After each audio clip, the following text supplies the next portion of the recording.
Because you're making the connection between video games and real life and showing that you can do it. Power Switch Action, Detroit Action, the Rise Home Stories Project, and a host of people theater troupe made history by being the first to adapt a video game into a full-scale theater production. Dot's Home Live, the play, is inspired by the award-winning video game, Dot's Home, a story about a young woman named Dot Hawkins who travels through time to relive key moments in her family's history.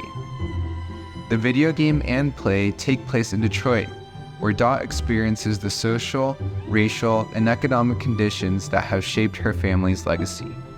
We thought we would bring it to life, bring it to the stage, and turn this individual experience into a collective one and help people experience the themes of Dot's home and housing and family and opportunity as a collective, as an audience.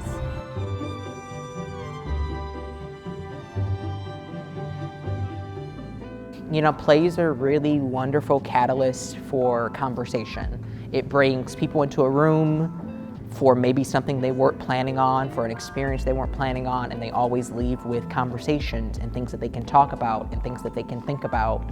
And a play like this that is directly meant to be educational, I think, really does a good job of opening people's eyes to structures that have existed since the dawn of this country and have definitely deeply affected Black and brown folks and still do today.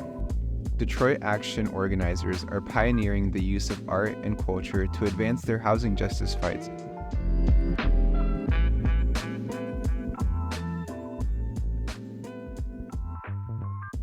Dot's Home Live was a unique collaboration between community organizers and professional artists to deliver a story that is true for thousands of Detroiters. Bringing, the arts or any kind of creative medium into work around housing justice or environmental justice, it just creates more roads for people to connect with you on. It gives a path for them to find all these different vantage points that they recognize, and then they get to this new one that you're presenting to them, and they have all this background experience that will relate them to it. And now we have somebody who can meet us where we are because we've brought them up. RED, Brandon, he likes to say this, but arts and culture eats strategy every day. When our folks are most engaged is when they can actually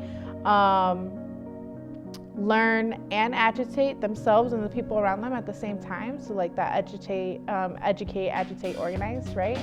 And really arts and culture is what does that.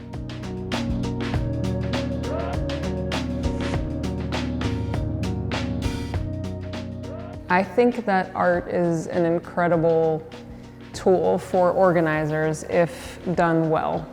I think if you can create and craft a piece of art that moves people, anyone, then an organizer can take that moment, and particularly if it's an art that is to do with a social issue, a struggle that is real for people, then the way that art opens up an audience, a person, somebody that is experiencing it and somebody that is not experiencing it, it creates an incredible space that then the question is, what do we do with that space? Where do we go with that space? What kind of conversation can happen here that would not have otherwise happened? And that experience will stick with people in a way that many other kind of organizing tactics that I have directly been involved with does not. Because we center our organizing around the most impacted and the most vulnerable folks within the city, Black and brown folks, they're coming from all different angles and all different walks of life. And so kind of like where I started, we have our traditional spaces, but not everyone wants to engage in those.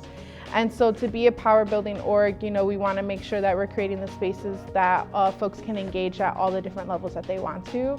And arts and culture is what helps us do that. I mean, somebody can say something that moves you and speaks to you, but if you see a piece of art that is transformative to you, if it gets a hand into your soul and pulls at it, you're gonna remember that, and it's gonna stay with you, and it's gonna potentially change the way you think about something, and maybe what you'll do about it. And that's incredible. It's a hot tool in an organizer's hands,